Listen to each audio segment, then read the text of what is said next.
Untuk menekan laju inflasi di Kota Sabang, pemerintah Kota Sabang dan Polres lakukan peninjauan langsung ke Pasar Induk Kota Sabang. Dalam peninjauan PJ Wali Kota Sabang Reza Fahlevi bersama Kapolres Sabang, AKBP Muhammadun, Kadis Perindakop dan UKM, dan Kasat Pol PP dan WH mengecek langsung terkait harga dan ketersediaan kebutuhan barang pokok di Pasar Induk Kota Sabang. PJ Wali Kota mengatakan, secara umum ketersediaan dan harga kebutuhan barang pokok masih stabil dan terkendali.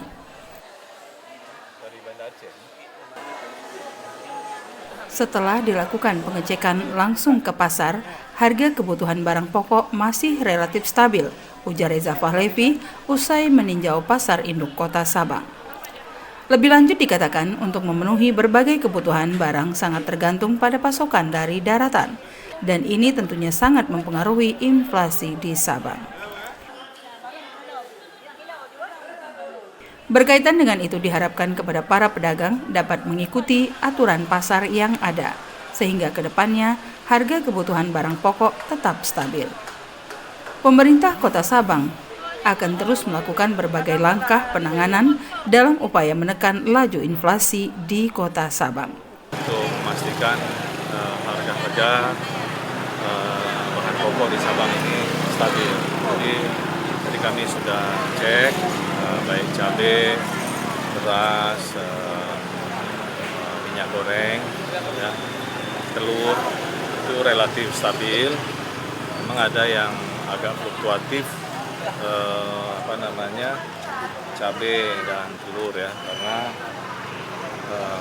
ada pengaruh sedikit ketika pasokan dari Medan. Tapi memang tidak ada sih yang signifikan untuk kenaikan harga. Kemudian memang ada beberapa bahan pokok yang naik tadi, tapi itu masih terjangkau, masih naiknya sekitar 1.000-2.000-an per kilo, masih bisa terjangkau. Karena apapun kita kan Sabang daerah tujuan ya, bukan daerah transit, jadi apapun ya pasti lebih harga dari Banda Aceh maupun tempat lainnya. Normal Bang. Yang palingnya agak naik tomat Medan palingnya, kentang itu aja Bang. Lain aman. Bawang merah aman Bang. Stabil lah harga. Nggak terlalu mahal. Nggak. Pada kesempatan peninjauan pasar, PJ Wali Kota Sabang juga menerima beberapa keluhan dari para pedagang soal kondisi pasar yang saat ini memprihatinkan, seperti kondisi atap dan talang atap pasar yang bocor. Lebih lanjut dikatakan, terkait keluhan para pedagang Pasar Induk akan segera ditindaklanjuti secara bertahap dan akan melakukan upaya-upaya untuk mencari solusi.